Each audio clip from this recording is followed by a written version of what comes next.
परिचय।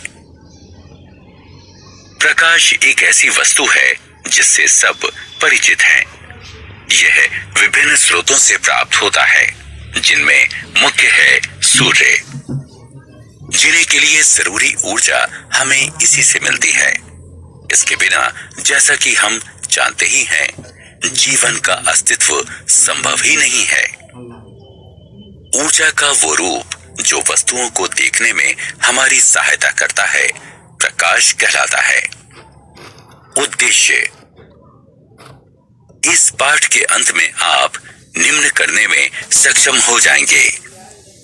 प्रकाश को परिभाषित करना, प्रकाश की प्रकृति को समझना, साधारण दर्पण द्वारा प्रकाश के परावर्तन को समझना, परावर्तन के नियम, वास्तविक और आभासी प्रतिबिंब में अंतर करना, प्रकाश एवं प्रकाश के स्रोत। ऊर्जा का वह रूप जो वस्तुओं को देखने में हमारी सहायता करता है, प्रकाश कहलाता है। प्रकाश सरल रेखा में चलता है। ये हमें दृश्य बोध उत्पन्न करता है। प्रकाश के दो स्रोत हैं, चमकीली वस्तुएं और गैर चमकीली वस्तुएं। चमकीली वस्तुएं वे वस्तुएं जो अपना स्वयं का प्रकाश छोड़ती हैं, चमकीली वस्तुएं कहलाती हैं, जैसे सूर्य, लैंप, मोमबत्ती इत्यादि। गैर चमकीली वस्तुएं वे वस्तुएं जो स्वयं पर पड़ने वाले प्रकाश को परावर्तित करती हैं, गैर चमकीली वस्तुएं कहलाती हैं, जैसे चंद्रमा, कुर्सी, मेज इत्यादि। प्रकाश की प्रकृति। प्रकाश के परावर्तन, अपवर्तन, विवर्तन तथा अन्य अनेक पहलुओं के बारे में जानने के लिए प्रकाश के सिद्धांतों के आधार पर उसकी प्रकृति को समझना होगा। प्रकाश की प्रकृति के दो सिद्धांत हैं, प्रकाश का तरंग सिद्धांत तथा प्रकाश का कण सिद्धांत। प्रकाश का तरंग सिद्धांत। प्रकाश विद्युत चुंबकीय तरंगों पर आधारित होता है, जिन्हें प्रवर्धन के लिए किसी भौतिक माध्यम की आवश्यकता नहीं होती। इसके अभिलक्षण चिन्ह हैं विवर्तन, निष्कर्ष एवं ध्रुवीकरण। प्रकाश का कण सिद्धांत। प्रकाश ऐसे कणों से निर्मित होता है जो अत्यंत तीव्र गति से एक सरल रेखा में चलते हैं। इसके अभिलक्षण चिन्ह हैं परावर्तन और अपवर्तन। प्रकाश तरंग और कण दोनों के गुण प्रदर्शित करता है। प्रकाश का स्वभाव दोहरा होता है। प्रकाश का परावर्तन। किसी वस्तु की सतह पर पड़ने वाली प्रकाश किरणों का वापस भेजा जाना प्रकाश का परावर्तन कहलाता है। चमकदार सतह वाली वस्तुएं खुरदुरी और धुंधली सतह वाली वस्तुओं की अपेक्षा अधिक प्रकाश परावर्तित करती हैं। चांदी प्रकाश की सर्वोत्तम परावर्तक है। सपाट सतह से परावर्तन। सपाट दर्पण कांच का एक पतला, समतल और चिकना फलक होता है, जिसके एक ओर रजत धातु की चमकीली परत चढ़ी होती है। इस रजत परत को लाल पेंट के द्वारा संरक्षित किया जाता है। आकृति को समझने के लिए आवश्यक पदों के अर्थ निम्नलिखित हैं। आपतित किरण।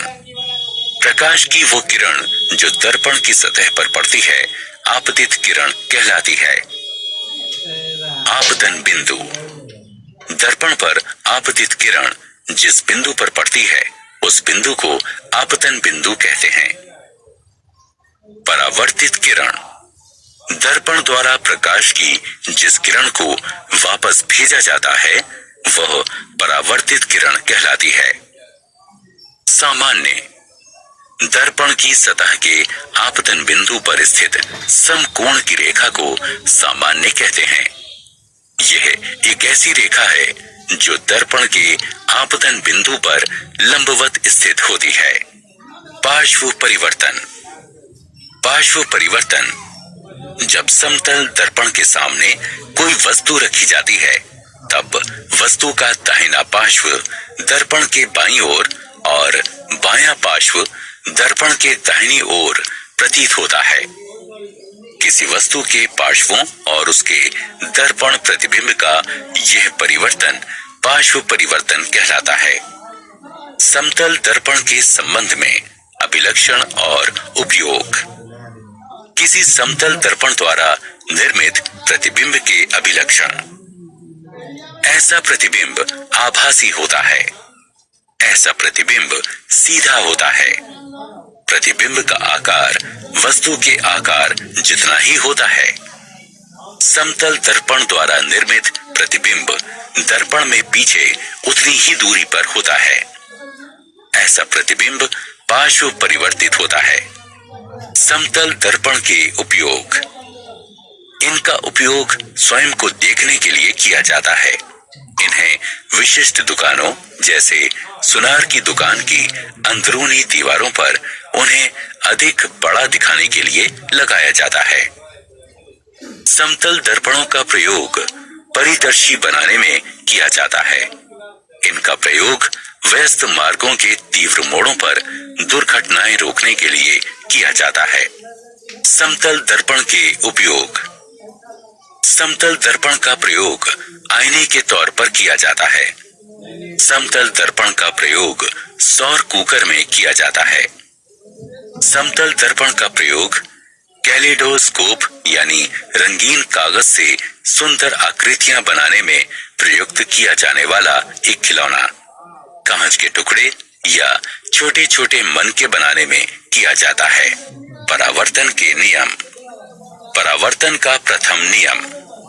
आपतित किरण, परावर्तित किरण और सामान्य, ये सब एक ही समतल पर स्थित होते हैं। परावर्तन का द्वितीय नियम। परावर्तन कोण सदैव आपतन कोण के बराबर होता है।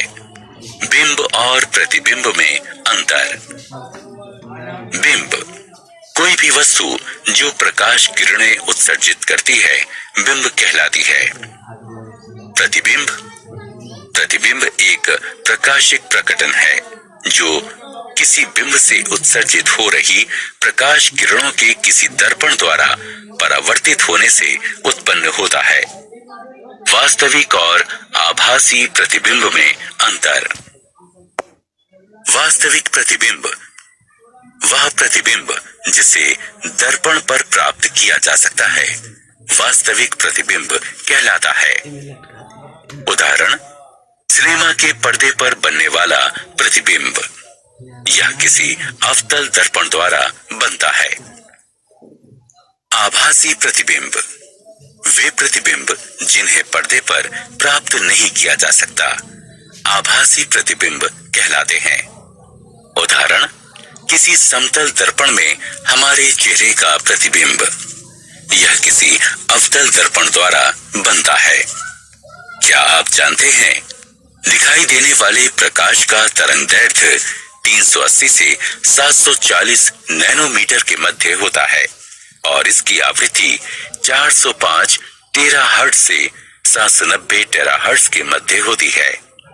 प्रकाश जो कि फोटोन नामक नन्हे पैकेटों में निकलता और अवशोषित होता है, तरंग और कण दोनों के गुण प्रदर्शित करता है। यह गुण तरंग कण द्विविधता कहलाता है। निर्वात में प्रकाश की गति ठीक 29,97,92,458 मीटर प्रति सेकंड आंकी गई है।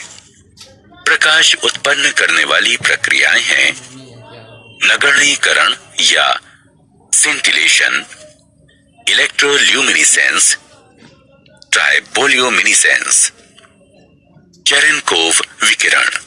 सारांश। आइए हमने जो कुछ सीखा है उसे संक्षेप में दोहराएं। प्रकाश ऊर्जा का ऐसा रूप है जो हमें वस्तुओं को देखने के योग्य बनाता है। प्रकाश तरंग और कण दोनों के गुण प्रदर्शित करता है।